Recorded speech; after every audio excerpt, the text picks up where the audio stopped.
We are turning things over to Rebecca Tillou, our guest speaker for this month, February 2025. Welcome, Rebecca. So grateful you could join us tonight. There's several folks on the call. There's more coming in, but thank you for joining us. Super happy to have you here, and it's over to you. Okay, thank you so much, Mary, for having me tonight. I am very honored that I was asked to come on and share my story.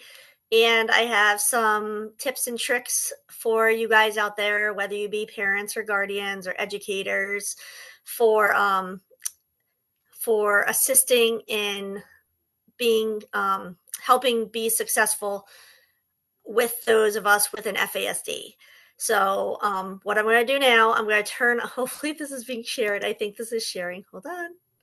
Okay, so what I did is I have a slide presentation for you guys, and I'm just going to tell you my story and give you guys, like I said, tips and tricks, what worked with me, what didn't, and things I'm still learning. So I will get started. Before I go into this, though, my whole name, Rebecca Tillou, and I am 45, and I'm an adult living with an FASD. So we'll dive into my story. So the first thing is that I was adopted at 1 month old out of New Jersey, and those are my parents, Debbie and Rich Kulak, and my big brother, who is their biological son. So they had my brother, who is 4 years older than me. And then 2 years later, they had a baby girl named Lauren. And Lauren passed away at 6 weeks old. She was a preemie, so she passed away. And then they started the process of adoption, and then they adopted me. On Valentine's Day, actually, they took me home in 1980. So that is a picture of me at 1 month old. That is the day they took me home, I believe. So they get me home, and my parents are told that I was very healthy. And they get this sheet of paper that says I was born at 9 months, I was 6 pounds, 14 ounces, and I was healthy. So I get home, and I stopped eat. I wouldn't eat. And I was formula fed, and I wasn't growing. And the pediatrician told my parents that I had failure to thrive. And that was very scary for my parents because they already lost one daughter and they didn't know what was going to happen. I had chronic ear infections at least once a month, constant bronchitis, and they had me tested for everything under the sun. And they had me go to Johns Hopkins, and I had genetic testing for chromosomal abnormalities. And the interesting part is my pediatrician, and again, this is 1980, had mentioned possible fetal alcohol syndrome. So that was because of my facial features, which I'll show you a couple of photos in a second. I had a flat philtrum, which is your upper lip, and I still have that a little bit. And so the pediatrician mentioned that to my parents, said, let's wait and see what happens, and we'll circle back. But in 1980, they didn't know much except based on facial features, and they didn't even know how much my mom drank. We know now it doesn't matter, right? But they knew she drank, but the non-identifying information told my parents, in parentheses, not an alcoholic. So FAS was the only thing. There was no FASD back then. That went on the back burner. I got tubes in my ears at 18 months, and I started to thrive. I started to eat. I met my milestones on time, and the fetal alcohol syndrome diagnosis went out the window. So what I wanted to show you guys was, this is a 1980 photo, so it's grainy. I apologize. But there's a thin, flat upper lip.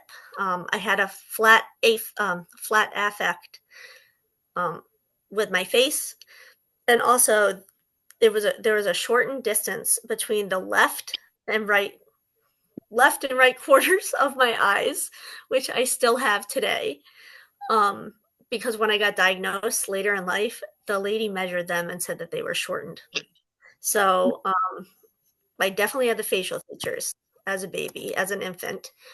There's another photo, and I was very tiny, and I had a small head circumference, which can be another indicative sign of fetal alcohol spectrum disorders. Oh. So I'm going to move forward. So everything started to fall into place. Tubes in my ears, I was healthy again, and I was thriving. So, and that is a photo of me with a snaggle tooth. I had a lot of dental problems as a child. My mouth was very small, which is another indication, can be another indication of an FASD. So I was considered quiet. I was immature. I was content to play alone. And I was a people pleaser. And at school, I had a couple of good friends I would play with, but I would go home from school and I wouldn't really want to play with anybody. I had a friend up the road that would call, and sometimes I wouldn't answer. And I was just very overwhelmed. School took a lot out of me. So I would come home and just prefer to be alone. So turns out my brain was just very overwhelmed from the day's events. So then I'm going to go back to high school and college to talk about it, but at 34 years old, I was diagnosed with fetal alcohol syndrome. So that is, oh my goodness, 11 years ago. And it was quite the experience of how I got diagnosed. So what happened when I got diagnosed is my parents got a pamphlet in the mail from the adoption agency I was adopted from. And my mom called me and said, this pamphlet talks about fetal alcohol spectrum disorders. And at that time, that was in 2013, I had just found who my birth mom was and discovered through her friends that she was a chronic alcoholic. So my mom read the symptoms of an FASD off the pamphlet, trouble with math, impulsivity, trouble, like a people pleaser, trouble reading a ruler, I think was on there, and trouble with executive functioning. As she's reading each of these things and knowing what we knew about my birth mom, it clicked in my head that yes, I probably do have an FASD.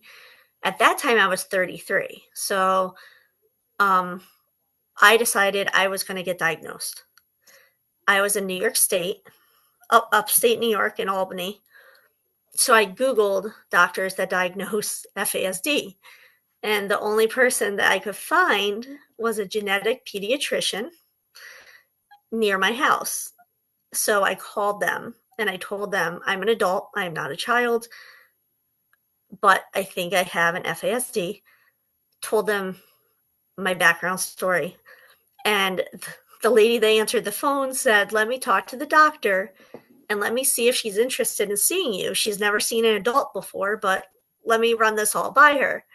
So they got off the phone and they called me back and they said, Dr. Schur, that was her name, will see you. And she's very interested in seeing you. She's never seen an adult before. So that was cool. So her office had Alvin and the Chipmunks. It had like a huge Alvin statue that was literally like 6 feet tall. And it had little footprints to show kids like where to walk and a sitting room with toys. And so I felt a little out of place, but that's okay. So I went back into a waiting room. They're out into the doctor's office, and she came in after an hour. It was worth it though.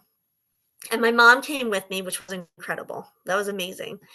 And Dr. Schur talked to me about, my social difficulties,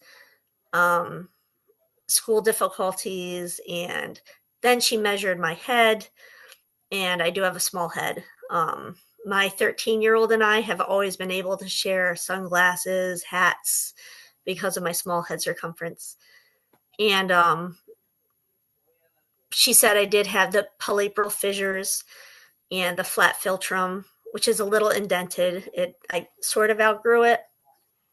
And she said, based on what you've told me, and even she's like, I haven't met your birth mom. Well, she passed away, so she couldn't meet her. But she said, based on what you've told me, you do have fetal alcohol syndrome. However, she said probable in the report, but she didn't feel comfortable writing it as a definite. Like, she told me, you definitely have it. However, without being able to ask your birth mom if she drank, she didn't feel comfortable putting it as a definite in the report. And I know a lot of people with foster children, and not even foster kids, there is that issue. If you can't meet the birth mom, they don't want to write the diagnosis. And I think that needs to change, but it's a work in progress. So I was diagnosed. It is in the report. And then started my journey of self-advocacy, and I wrote my book, Tenacity, about searching and finding my birth mom, and FASD, and how I came to obtain that diagnosis. So one thing I did want to mention to everybody, though, before I found the pediatrician, my primary referred me to a neurologist. And my primary, when I told him my story, was like, oh, yeah, I can definitely see that. I can't diagnose you, but here, go to a neurologist and see if they'll see what they have to say. So I go to a neurologist, and no joke, he walks in the room, and my mom's with me for this appointment too. And he said, I just Googled FASD. You don't have the facial features, and I don't know anything else about it. So, but we'll do some testing anyway. So he tested, I don't know, he tested me, had me do word recall, and said I had executive functioning deficits. Big surprise. But that was it. And I left there feeling so defeated and so angry, because he's a brain doctor, and I thought he would be able to diagnose, but he knew nothing about it. So that's another issue in New York State and other states. It's the education of doctors and different specialties that we have to work on. So one day at a time, we're getting closer to them understanding. So that was my life in a nutshell. From when I was younger to diagnosis. So what I wanted to tell you guys is things that I have learned through life, even as an adult, that may help you if you're a guardian or a caregiver or an educator, even if you have an FASD. These are some tips and tricks that I've learned along the way. If you're trying to discipline, I hate that word, but if you're trying to discipline a child or a person, or teach them a lesson, what people have to remember is that many of us are emotionally half our age. So if you have a 10-year-old who runs into the road with an oncoming car when you have told them 10 times before, do not run in the road, look both ways. Make sure there's no traffic. They're 10 physically, right? But emotionally, they're 5, maybe 6. So you have to keep that in mind when you're trying to teach a lesson or discipline a child. Many of us are half our emotional age. It does appear less the older we get. Like, I'm 45. I think I would say emotionally I'm probably around 30. So it does lessen the older we get, or it can, but just try to remember that. Avoid idioms if you can. We are very literal people. So if you tell a 8-year-old with an FASD, it's raining cats and dogs, Don't be surprised if they tell you, no, it's not. There are no cats and dogs flying out of the sky. I don't know what you're talking about. We are very literal. So try to keep that in mind if you're giving directions or if you're reading a story. They might not get all the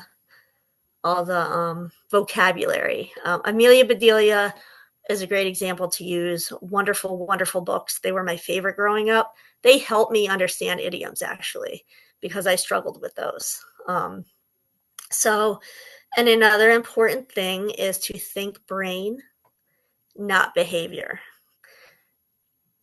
We make mistakes, those of us with the FASD. We do dangerous things sometimes. We hurt people we love. We don't mean to. It's our, and I hate to use the excuse, it's our brain, but it is. There is something in our brain affecting our brain to make us act that way. So think brain, not behavior. And I know in the moment that's very, very, very hard to do, especially if it's an unsafe moment at the time. But if you can try to think that way, because it does help a lot. We're not trying to be butt heads. It's important to meet those with an FASD where they're at, kind of like the emotional age thing. If they're 15 years old, but they're acting immature, they're really not. It's just their emotional age is maybe 8, maybe 10. So meet them where they're at. Maybe they're not ready for a big social group where many 15-year-olds like to go out and hang with friends. They're not there yet.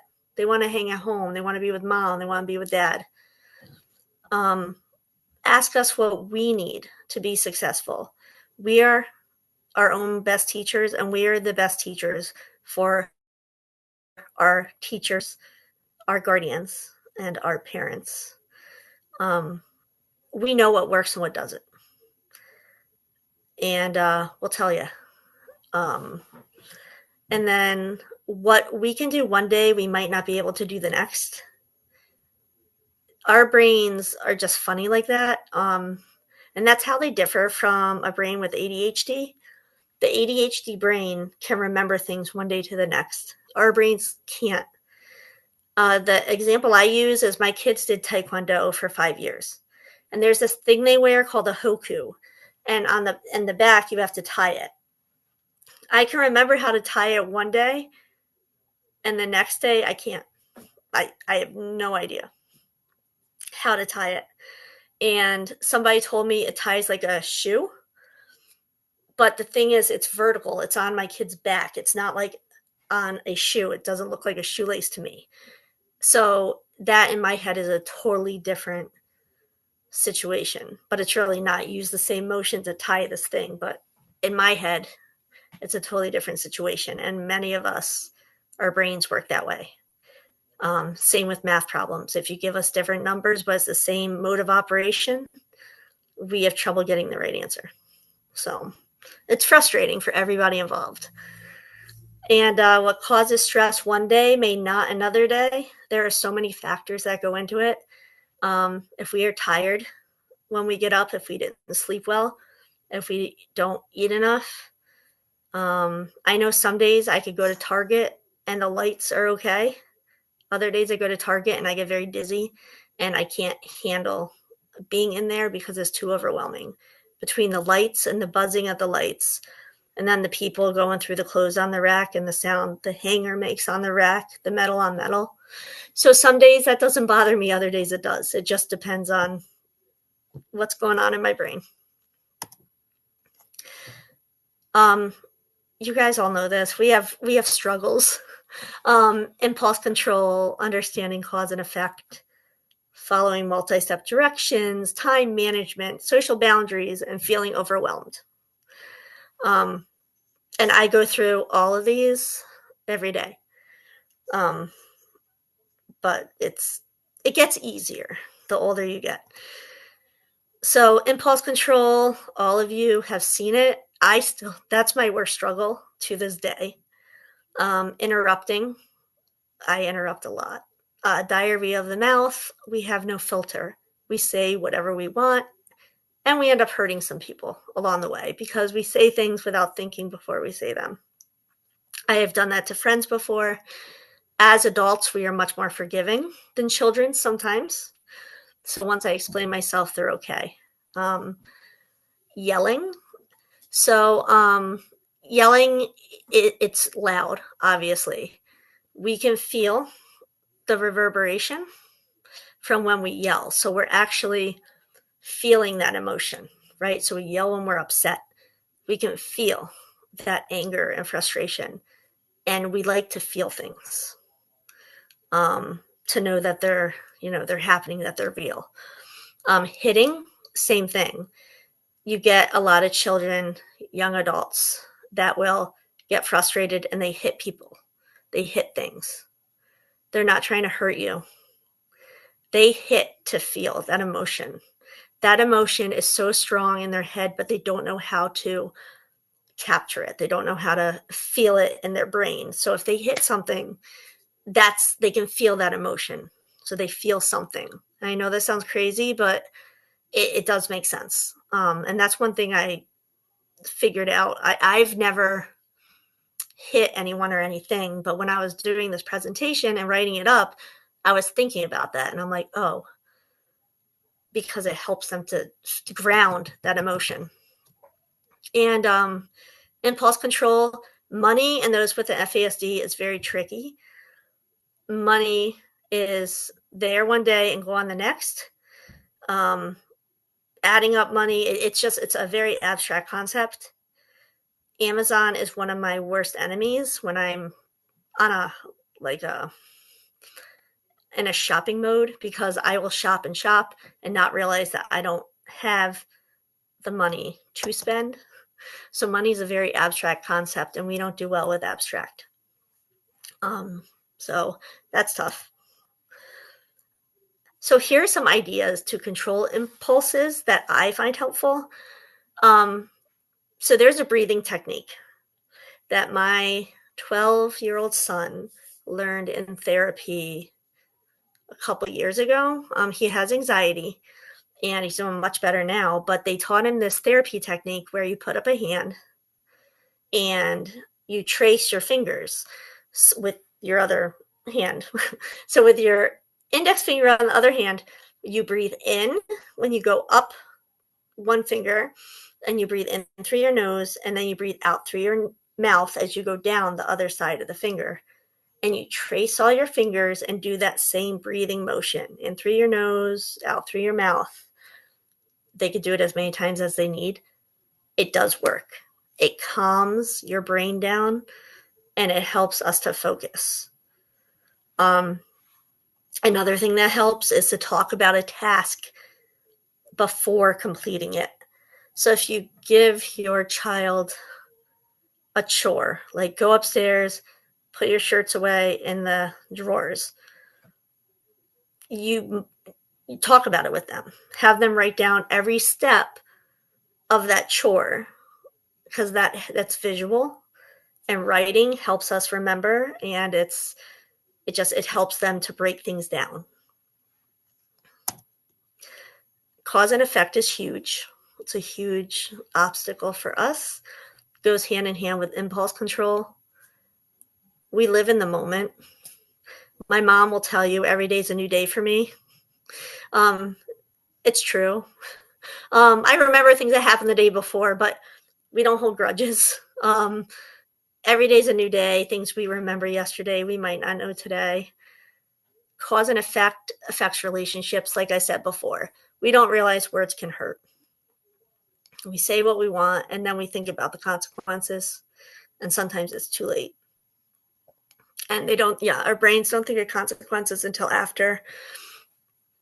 I can tell you that I struggled with that in my 20s until now. There are consequences in life that I would want to do something.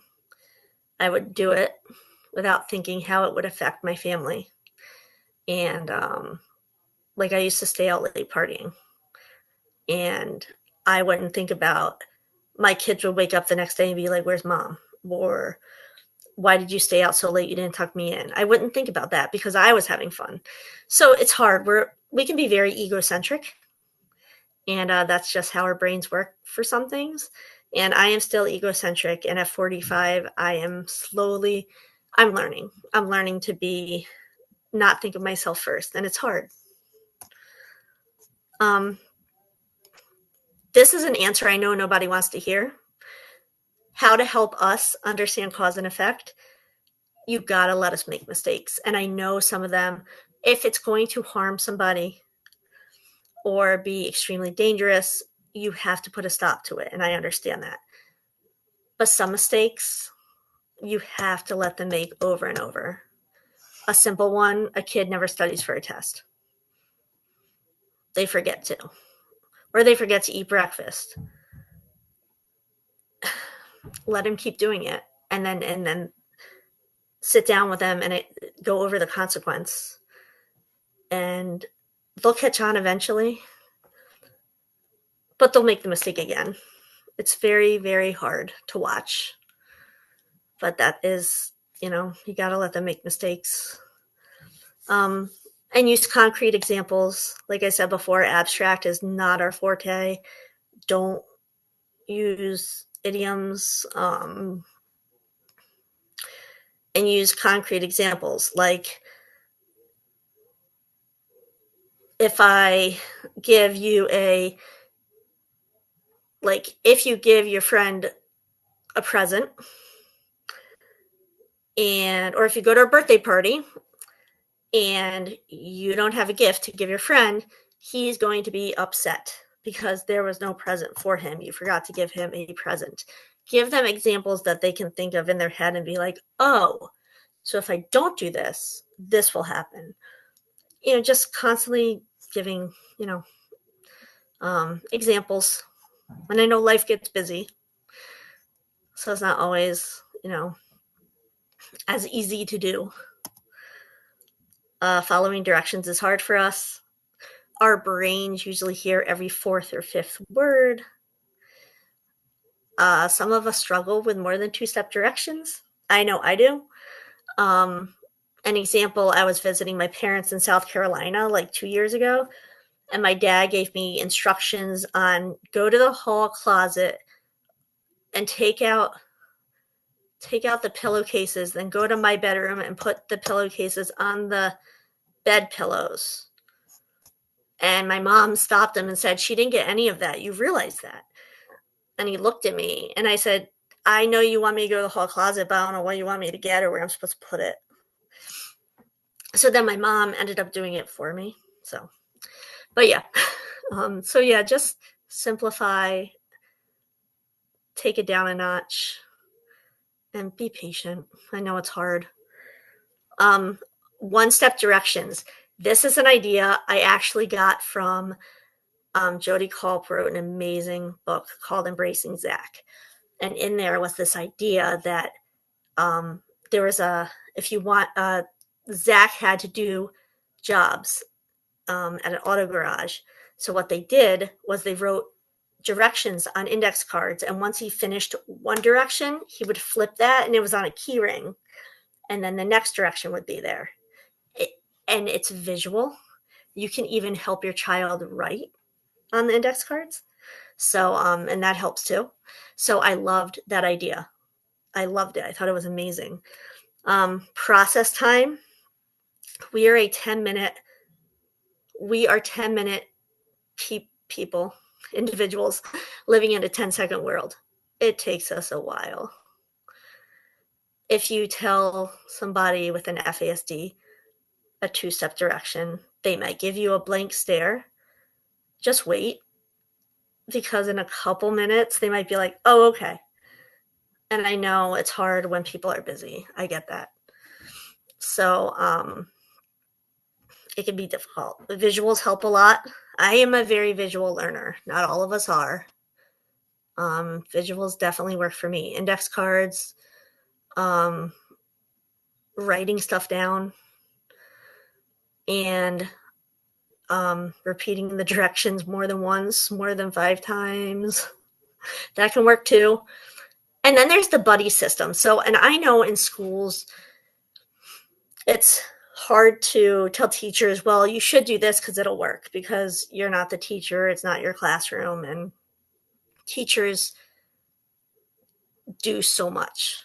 So a buddy system we used to have with me growing up in my school, like 30 some odd years ago, where every kid would have the kid next to them as their buddy.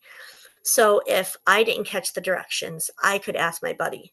And that worked really well because the teacher could continue to teach. It's not a perfect system, but then I could figure out what was being asked of me by asking my buddy. Or once the teacher was done, I could ask my buddy, can you explain this to me? I didn't get it all. Time management's tough. Planning is tough. I have issues with this. Easily distracted. Test taking can be very rough because we feel rushed to finish. I used to always be one of the last people to finish a test, and I can tell you all the sounds that I heard. It was over 30 years ago, but I remember all the sounds, like the people walking up to the teacher, putting their test paper on the desk, going back to their seat and pushing their chair in, and it's tough.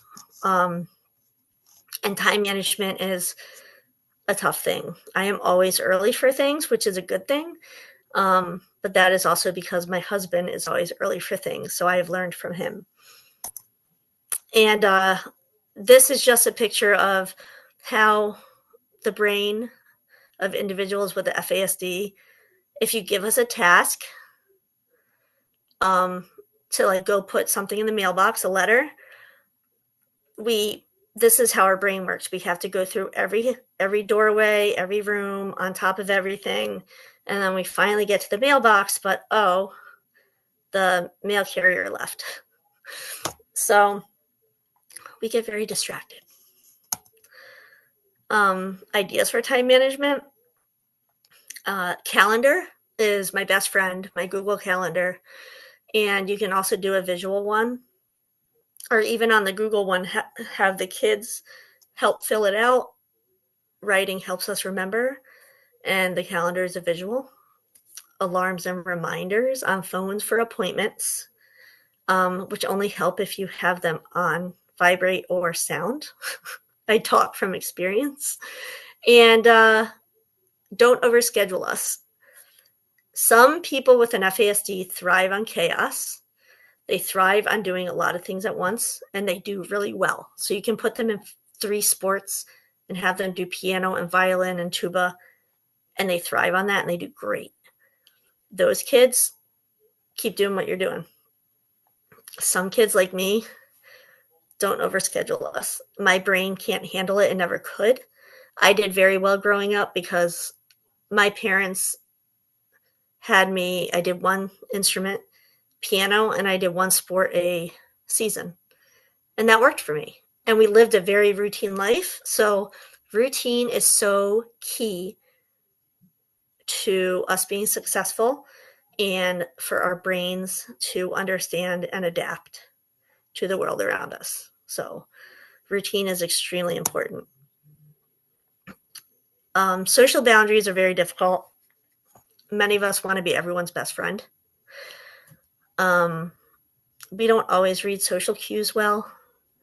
And some of us like to hang out with people younger than us. That goes back to the emotional age. You are a 10-year-old hanging out with a 5-year-old on the playground, and the 5-year-old's parents think that's strange and whisk their child away and give you dirty looks. Well, it's normal. I mean, because that 10-year-old's brain, what they like to play with, maybe a 5 or a 7-year-old likes to play with. So it makes sense, but a lot of people don't understand that, and it can look creepy. I get that. I do. But you can teach appropriate social behaviors, how to read others. You can use movies, shows, stories, teachable moments, And you can assist students in finding age-appropriate social circles based on their interests. Maybe there's a little girl who's 12 years old with an FASD and she loves to knit or crochet. Maybe help her find other kids that like to knit or crochet, and there's your social circle. They can all knit and crochet and talk about, that situation and talk about what they're doing. So that can be very helpful. And it's trial and error. I was a close talker. I didn't understand social boundaries. I have learned a lot, and it's painstaking at times, but with other people's intervention and help, social boundaries definitely, the boundaries can be worked on, and the children can be successful with them. Being overwhelmed can look like a lot of things. I have done all of these things, sometimes in unison. Exhaustion, silliness, anger, irritable, yelling, and shutting down. So if you notice a child or a young adult or an adult with an FASD who appears overwhelmed, take a break, change the environment. I went to New Jersey and went to the boardwalk, and with my husband and kids and my sister and brother-in-law and their 2 kids and their friends and their kids. It was dinner time and we were trying to figure out what we were going to eat. I had a meltdown standing in line. It was hot. I was tired. Too many things going on. This was 3 years ago, and I was in my 40s, and I was crying. I wanted to go home, and I had to back myself out of the situation and go sit on a bench and collect my thoughts. So it happens. If they have a sensory friendly place to go to, you can take that child there. Sometimes writing a list of what needs to be done can be helpful too. We had a plumber come to our house last week. Everything was a mess downstairs and upstairs. A lot of cleaning had to be done. Sunday, I told myself I'm doing the bathroom, that's it. And I cleaned the bathroom. I got that taken care of. And that was it. So I wrote a mental list, and that helped a lot. It helped me from being overwhelmed. Plus, I had my husband doing cleaning the other rooms, so that helped as well. So what I wanted to let you guys know is a lot of people ask me, how did you do in school? And how did you do growing up? I did very well in school. Elementary through high school, I did very well. I had an A average the entire time. But here's why. It was the 80s when I was in elementary school. Each classroom, very routine, but they had at least one teacher assistant. So while the teacher was teaching, that teacher assistant, at least one, sometimes 2, was there to ask for help. A lot of classrooms, you're lucky if you have one teacher assistant in the room. And classwork, we copied notes, and that's rote memory. That's muscle memory. So that helped. We had to write notes. We didn't have computers. We had to write down notes. So that helped. Our homework was always written on the blackboard, and we never changed seats. My kids' classrooms, they change seats once a quarter. So like every 3 months, I think. Not good with math, but it's ridiculous because it changes everything. So we never changed seats. We always stayed in the same seat. And our classrooms were not overly colorful. They were very plain, similar to the one in the photo that I found online. But there are things that didn't work and affected my brain. I would be copying the notes, and the teacher would erase them before I finished them. I would turn to my buddy, and then I would finish writing them. The executive functioning part of my brain, to this day, I can't do outlines of things I've read. I cannot tell you the main idea of stories. And we used to have to highlight important parts in textbooks, and I would highlight entire paragraphs, entire pages. So that was not helpful. That was hard for me. And in elementary school, we had pods. So we would have 4 pods in this extremely large room, and each pod would be a classroom. The pods were just separated by dividers, like these rolly things. You could hear all the other classrooms. It was so, I really don't know how I did as well as I did because it was very distracting. I wanted to tell you guys when trouble started with me. I know there's a lot of parents and guardians out there that as their children become teenagers and hit high school, things get tough because you have hormones, emotions. We want to be free, and we want to be able to make our own decisions. I started to fall apart my senior year. We are very vulnerable, those of us with the FASD. Not every single person, but many of us. I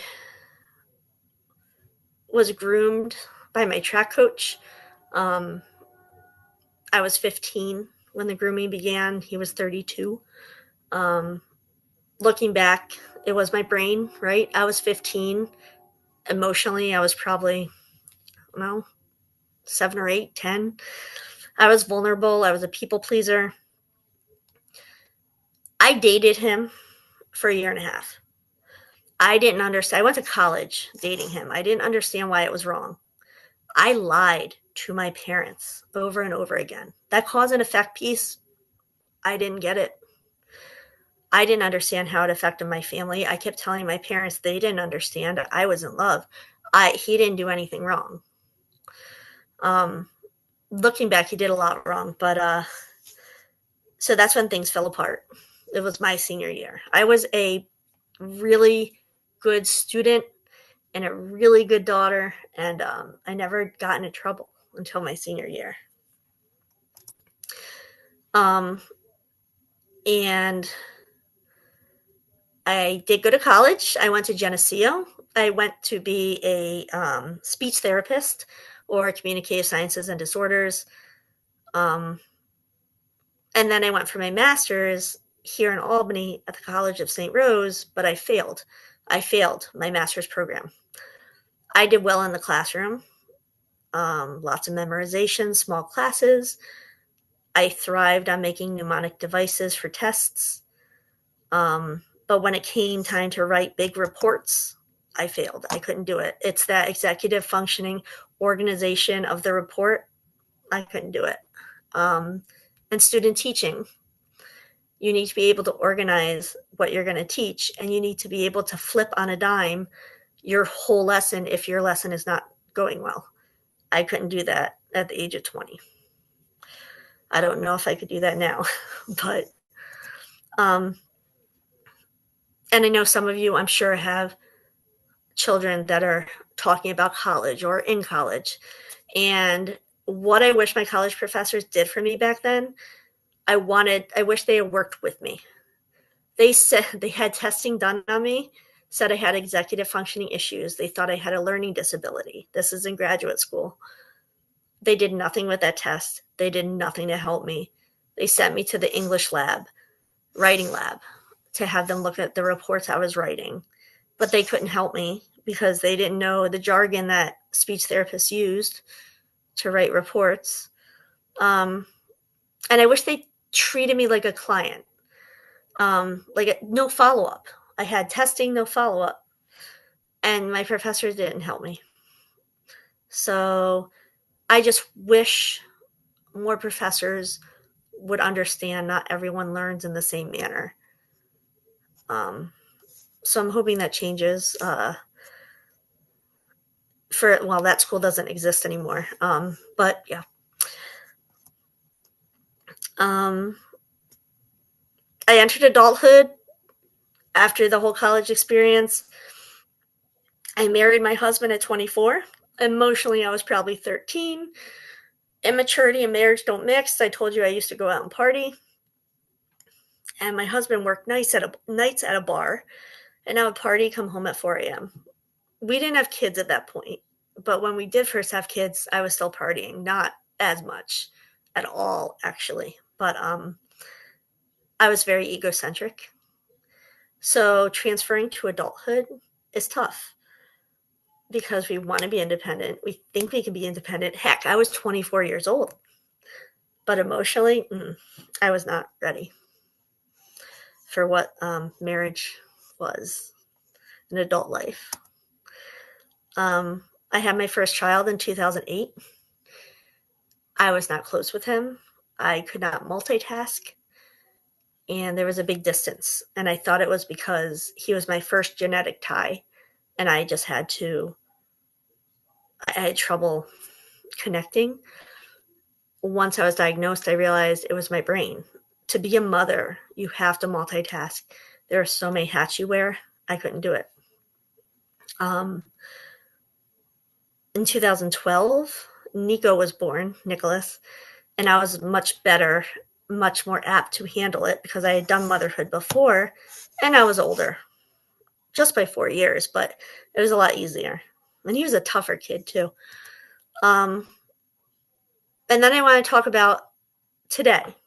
So I have been a medical adjuster for car accidents for 20 years. I worked at State Farm and now I work for the General.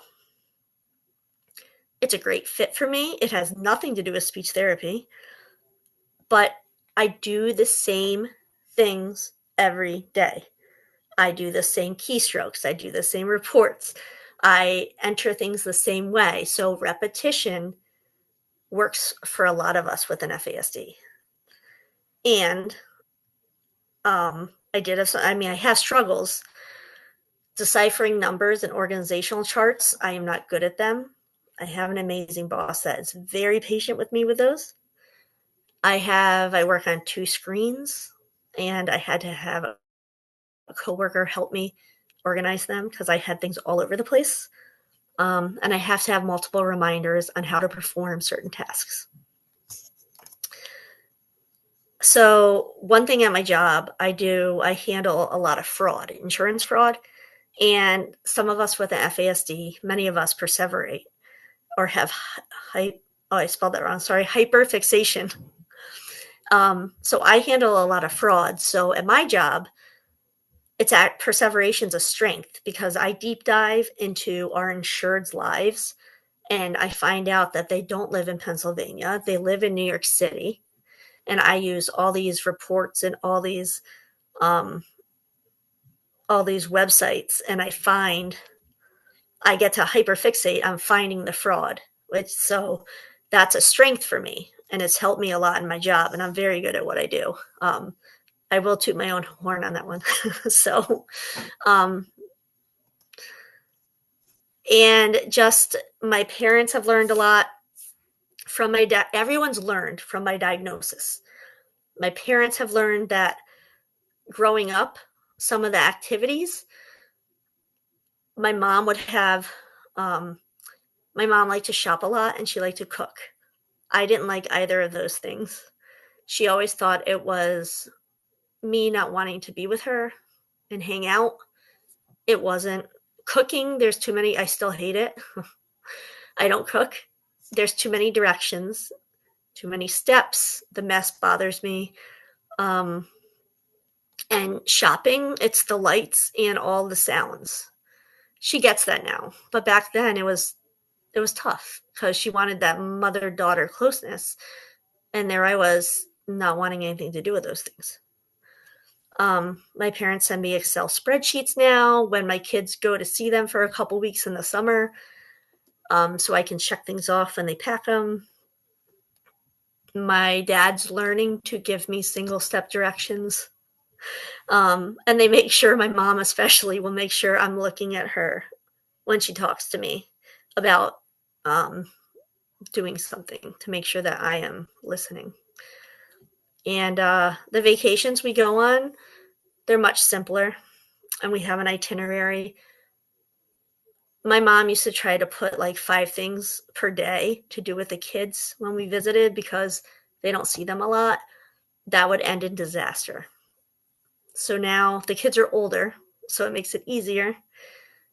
But now we'll do 1 or 2 things because my brain can't handle it. So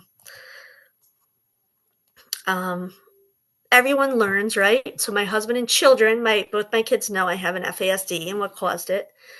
Um, my husband and I are a great team. He makes lunches for the kids. He checks what homeworks due, thank God. And my kids check too. They're very nerdy, and they always get their homework done.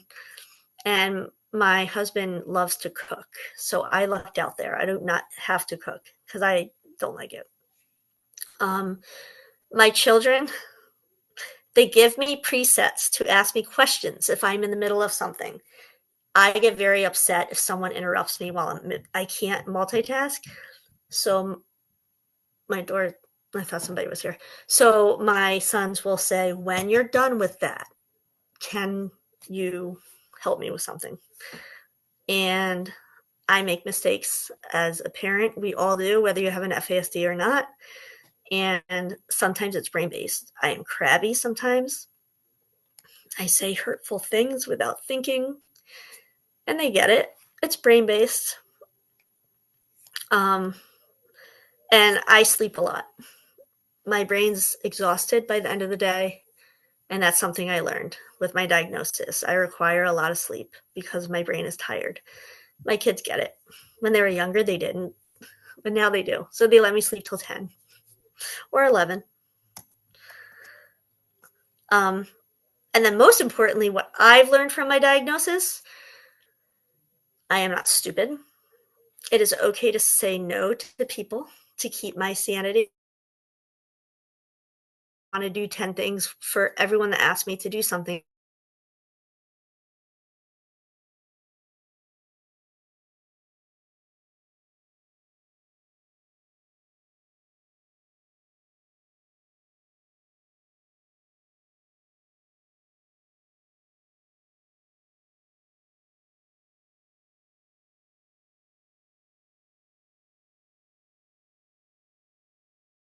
Must. The success is to follow. And it's hard. It's hard to be your own advocate because we're the hardest on ourselves. And that can be very difficult. But that first step is just, I need help. And people are always there to help you. And just teaching about FASD, so many people have so many questions and are willing to learn. So it's been an amazing journey the past 11 years. And leading up to that, it was, triumphs and struggles, and I didn't know why. So now I do. And I move forward. Um, and then this is my contact info, and Mary can share it with you guys as well. I do have a blog. I've not written on some time, but yeah. And my memoir is Tenacity, and I'm one of the only people that doesn't put a little thing saying questions, but that's all I had for you guys. So thank you. I want to say thank you, Rebecca. Whew.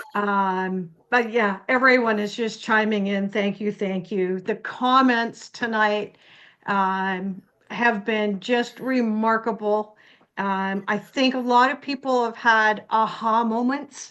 Rebecca, Yeah. you were so open and so Well, thank you. transparent. I love the fact that you were really able to tell us your story right from the arrival in your parents' arms and what they went through, right to how Yeah. you're doing today. You are a remarkable woman. Everyone is saying, "Oh my goodness, thank you." Um, you Oh, know, of course. something something you said resonated really strongly with me tonight, and I wrote it down because, like you, I have to make lists too, Rebecca. Um, I really like when you said we are our own best teachers for our parents, our guardians, our caregivers. Hmm. I have not heard an individual living with FASD say that before. but it just rings so true for me. You Yeah. know what works for you, you know what helps. So you have to be that voice. You have to teach us how to help.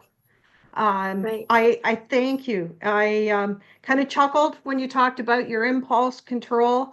I It's didn't bad. realize that, you needed to feel the emotion. So yelling makes more sense to me now. That was an It, aha moment. I was writing this thing. I was writing the slide, and I'm like, why? Why do people get like that? I never did. I mean, I yell, but not. But it makes sense. We it need does. that sensory stuff. Yeah. Yeah, it's remarkable. Rebecca, there's, No, like I thank you. said, there's so many. Um, I also agree with you that while I was reading Embracing Zach, the index cards really hit me, and I went, "Oh my God, this is brilliant! What a great idea!" And we use that now, especially when we're That's doing something new awesome. and something different. So I'm Mm-hmm. glad to hear that it resonates with you too. And the buddy system. My son Yeah. has been so much more successful when he's had someone there beside him that could say, "Yeah, here's what was on the board before it got erased." I Like know. these are just these are things that can be done. I This know. doesn't take time, money, special equipment. It's just helping one another, right? Hmm. I agree. I So agree. Absolutely. I thank you. I mean, you bring so much wisdom and insight to our caregivers tonight. And I can see it. Thank They've you. been inspired. They're all nodding their heads Oh, going, "Yes, thank we you. are." Um, It was I fun. I have a question for you. Yeah. When you got your diagnosis, what do you think for yourself, was the most validating piece? I know you said that, I know I'm not stupid. And I Right. recognize how hard our loved ones living with this disability are on themselves.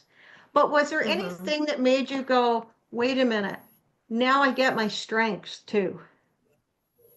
Do you think there was It's, those moments? I think once I was diagnosed,